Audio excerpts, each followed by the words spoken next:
Assalamualaikum warahmatullahi wabarakatuh. Salam sejahtera untuk kita semua. Apa kabarnya rekan-rekan mahasiswa, mahasiswi setia Dharma Bumi Putra? Kita berjumpa kembali di mata kuliah pengembangan kepribadian di pertemuan yang ke-10. Tidak terasa kita sudah memasuki pertemuan yang ke-10. Mudah-mudahan Allah Subhanahu wa taala, Tuhan yang Maha Esa, memberikan kita keberkahan, kesehatan, sehingga kita bisa menyelesaikan mata kuliah ini dengan lancar dan sukses. Rekan-rekan semuanya, sebelum kita memasuki proses belajar mengajar, alangkah baiknya sama-sama kita berdoa agar perjalanan proses belajar mengajar ini berjalan dengan sukses dan lancar. Berdoa dengan sesuai dengan keyakinan dan kepercayaan masing-masing. Berdoa dimulai.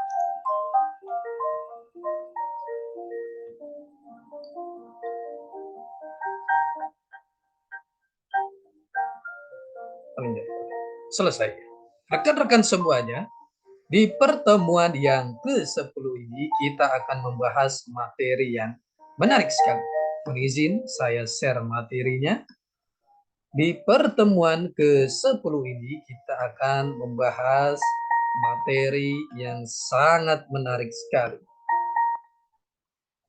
Kita akan membahas mengenai effective communication atau komunikasi efektif.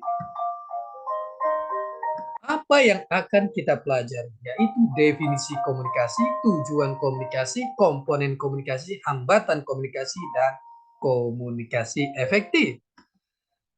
Komunikasi efektif. Komunikasi adalah suatu proses penyampaian pikiran dan perasaan melalui bahasa, baik verbal maupun nonverbal, mendengar, berbicara, gerak tubuh, dan ungkapan emosi. Komunikasi adalah pertukaran informasi antara pengirim dan penerima, dan kesimpulan persepsi makna antara individu-individu yang terlibat.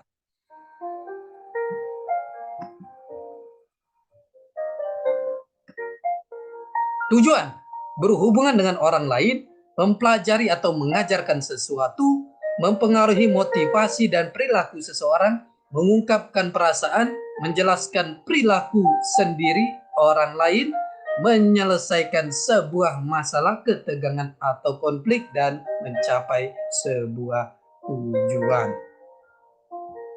5 komponen penting dalam komunikasi. Yang pertama, pengirim pesan atau sender atau komunikator. Yang kedua, pesan yang dikirim atau message. Yang ketiga, bagaimana pesan tersebut dikirimkan atau channel atau media. Yang keempat, penerima pesan atau receiver. Dan yang kelima, umpan balik atau feedback. Plus 4 keterampilan dasar komunikasi: mendengar, membaca, menulis, dan berbicara. Proses komunikasi. Kita lihat di sini proses komunikasi.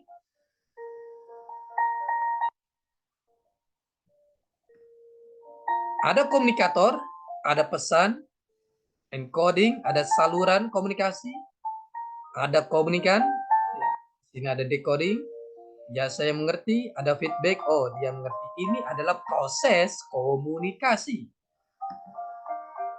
Model perseptual komunikasi, perceptual model of communication. Kita lihat dari pengirim, pengkodean atau encoding, pesan dikirim melalui medium atau media. Di sini ada gangguan atau noise. Penerima menguraikan kode, penerima menciptakan makna. Pengkodean, pesan dikirim melalui medium, sumber menguraikan kode dan sampai kembali. Dan ada lingkar umpan balik. Proses perseptual komunikasi. Komunikasi merupakan proses di mana penerima menciptakan makna sendiri dalam benak makna mereka. Elemen-elemen komunikasi. Yang pertama pengirim, yang kedua pengkodean atau encoding, yang ketiga pesan, yang keempat memilih media, yang kelima penguraian kode atau decoding, yang keenam menciptakan makna, yang ketujuh umpan balik, dan yang terakhir gangguan atau noise. Kita lihat di sini mengenai komunikasi. Komunikator. Ada pesan, ada komunikan, ada konteks, dan ada sistem penyampaian. Ini adalah keberhasilan komunikasi. Model kontingensi. Pemilihan media komunikasi yang efektif. Dari pemilihan media yang efektif, kekayaan informasi atau information richness, pembawa informasi potensial yang berkapasitas data atau dikatakan oleh Richard Dove dan Robert Langer. Kompleksitas masalah, situasi atau permasalahan yang dihadapi oleh individu atau manajer yang dilihat berdasarkan kadar tinggi rendahnya permasalahan yang dihadapi. Karakteristik dan kekayaan informasi dari media. Kita lihat di sini kekayaan informasi, ada media, ada umpan balik, ada saluran, ada tipe komunikasi, ada sumber bahasa. Dari media ada, kita lihat di sini tatap muka langsung, telepon, tertulis perorangan, tertulis formal, dan numerik formal. Umpan balik, segera, cepat, lambat, sangat lambat. Saluran, visual, audio, visual terbatas, audio terbatas. Tipe komunikasi, pribadi, impersonal. Sumber bahasa, tubuh, alami, numerik. Rekomendasi kontingensi dalam pemilihan media komunikasi. Kita lihat di sini. Ada garis vertikal, kekayaan media komunikasi, dan garis horizontal, kompleksitas masalah atau situasi. Garis vertikal, zona yang berlebihan media yang menyediakan informasi lebih dari yang dibutuhkan. Garis horizontal, zona terlalu sederhana, media tidak menyediakan informasi yang dibutuhkan. Ini adalah gambar. Kita lihat rekomendasi kontingensi. Delcon of experience, kita lihat di sini piramidanya.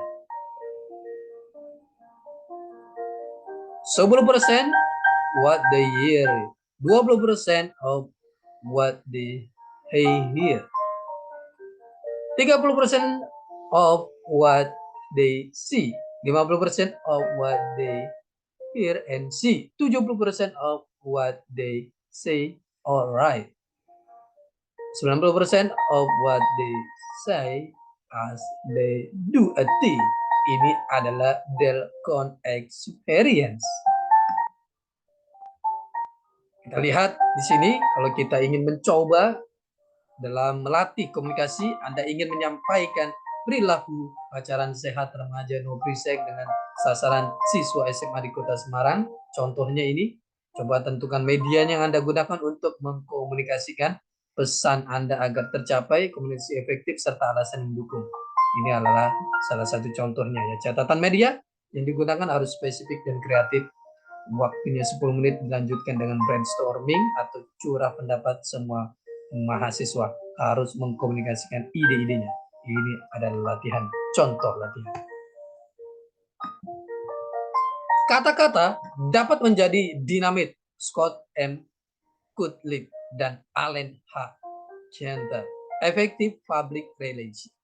Terdapat bukti kesalahan dalam menerjemahkan sebuah pesan oleh pemerintah Jepang sewaktu Perang Dunia Kedua yang telah menyebabkan Hiroshima dijatuhi bom atom. Perkataan mokusatsu yang dipergunakan oleh pemerintah Jepang agar menyerah diterjemahkan oleh kantor berita Domei menjadi ignore. Padahal maksudnya adalah withholding comment until a decision has been made.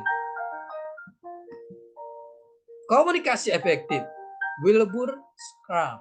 Jika bidang pengalaman komunikator sama dengan bidang pengalaman komunikan, komunikasi akan berlangsung lancar, efektif. Sebaliknya, bila pengalaman komunikan tidak sama dengan pengalaman komunikator, akan timbul kesukaran untuk mengerti satu sama lain. Agar komunikasi efektif, proses penyandian oleh komunikator harus bertautan dengan proses penyandian oleh komunikan. Wilbur Scrum melihat pesan sebagai tanda esensial yang harus dikenal oleh komunikan. Scrum, unsur-unsur yang mempengaruhi pemahaman. Ada field of experience, a sender, encoder. Ada signal, ada field of experience, decoder, receiver. Pengirim pesan secara efektif. Johnson 1981. Ada 3 syarat. Yang pertama, kita harus mengusahakan agar pesan-pesan yang kita kirimkan mudah dipahami. Yang kedua, pengirim harus memiliki kredibilitas di mata penerima. Yang ketiga, kita harus berusaha mendapatkan umpan balik secara optimal tentang pengaruh pesan terhadap diri penerima. Faktor-faktor penunjang komunikasi. Sekarang, the condition of success in communication. Kondisi agar komunikasi sukses. Pesan harus dirancang dan disampaikan sehingga menarik perhatian komunikan. Pesan harus menggunakan lambang yang tertuju kepada pengalaman yang sama antara komunikator dan komunikan. Pesan harus membangkitkan kebutuhan pribadi komunikan dan menyarankan beberapa cara untuk memenuhinya. Pesan harus menyarankan suatu jalan memperoleh kebutuhan tersebut. Faktor komunikan. Kondisi pesan dapat diterima komunikan. Komunikan benar-benar mengerti pesan. Saat mengambil keputusan, sadar bahwa keputusannya sesuai dengan tujuannya. Saat mengambil keputusan, sadar bahwa keputusannya sesuai dengan kepentingan pribadinya. Dan ia mampu memenuhi baik secara fisik maupun mental. Faktor pada komunikan yang perlu diingat komunikator. Yang pertama, komunikan orang-orang yang hidup, bekerja, beraktivitas dalam jaringan sosial. Komunikan membaca, mendengarkan, dan menonton komunikasi yang menyajikan hubungan pribadi yang mendalam.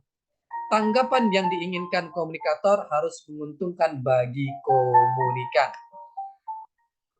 Know your audience.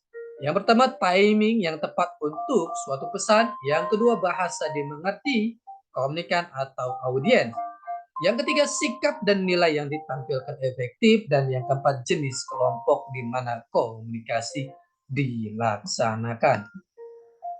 Kita lihat di sini. Ini adalah tipe-tipe pesan dan komunikan.